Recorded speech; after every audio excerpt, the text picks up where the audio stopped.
ಕರ್ನಾಟಕದಲ್ಲಿ joint ವೆಂಚರ್ನಲ್ಲಿ ನಡೆದಿರೋದು. BJP ಒಬ್ಬ ಲೀಡರ್ನು ಅದಾನ, ಕಾಂಗ್ರೆಸ್ ಲೀಡರ್ಗಳು ಕೂಡಿ ಮಾಡಕತ್ತಾರೆ.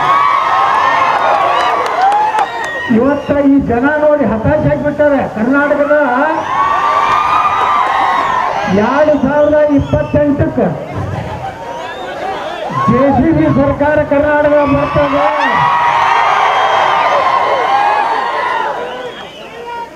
ಇವರೆಲ್ಲ ಕೆಲವೊಂದು ಮಂದಿ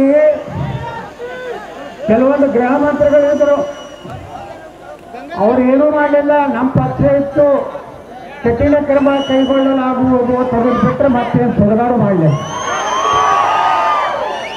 ಅದಕ್ಕೆ ಇವತ್ತು ಬಾಬಾ ಸಾಹೇಬ್ ಅಂಬೇಡ್ಕರ್ ಅವ್ರ ಮೂರ್ತಿ ತರ ಹೋಗ್ಬೇಕಾದ್ರೂ ಒಂದು ದೊಡ್ಡ ರಿಸ್ಕ್ ಆಗಿದೆ ಈ ದೇಶನಾಗ. ಅಂಬೇಡ್ಕರ್ ಅವ್ರಿಗೆ ಮೂರ್ತಿಗೆ ಹಾರ ಹಾಕ್ಲಿಕ್ಕೆ ಆಗಲಾಗೈತಿ ದೇಶನಾಗ.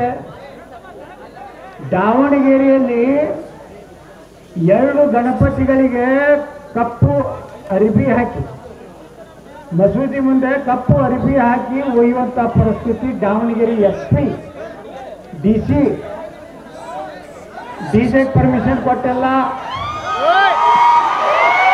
ಇಡೀ ದಾವಣಗೆರೆ ಹಿಂದೂ ಕಾರ್ಯಕರ್ತರು ಹೇಳಿದ್ದೀನಿ, ಮುಂದಿನ ಸಲ ನಿಮ್ಗೆ ಯಾವ SP ಯಾವ DC ಪರ್ಮಿಷನ್ ಕೊಡ್ಲಾರ್ದಂಗೆ ಮಾಡಲಾರ.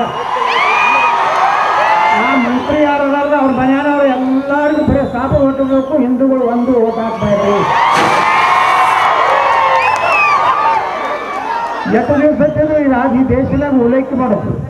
ಇವತ್ತು TV9 ಒಂದು ರಿಪೋರ್ಟ್ ಬಂದ, 2050ಕ್ಕೆ ಭಾರತ ಇಸ್ಲಾಂ ರಾಷ್ಟ್ರ ಆಗ್ತದೆ. ನೀವೆಲ್ಲ ವಿಚಾರ ಮಾಡಿ ಜಾಗೃತರಾಗ್ರಿ. ಹಾವೇರಿ ಜಿಲ್ಲೆಯವರು ನಮ್ಮ ಭಾರತೀಯ ಒಬ್ಬ ಸೈನ್ಯದವನಿಗೆ ಇಲ್ಲಿ ಭಾರತೀಯ ಸೈನ್ಯದ ಒಬ್ಬ ಸೈನಿಕನಿಗೆ ಅಪಮಾನ ಮಾಡಿದ್ರು. ಆದ್ರೆ ಇವತ್ತು ನಾವು ಒಂದು ಮಾತು ಹೇಳ್ತೀನಿ, ನಮ್ಮ ದೇಶದ ಸೈನಿಕರಿಗೆ ಪೊಲೀಸರಿಗೆ ಮುಂದೆ 2028ಕ್ಕೆ ನಮ್ಮದೇ ಸರ್ಕಾರ ಬರ್ತದೆ.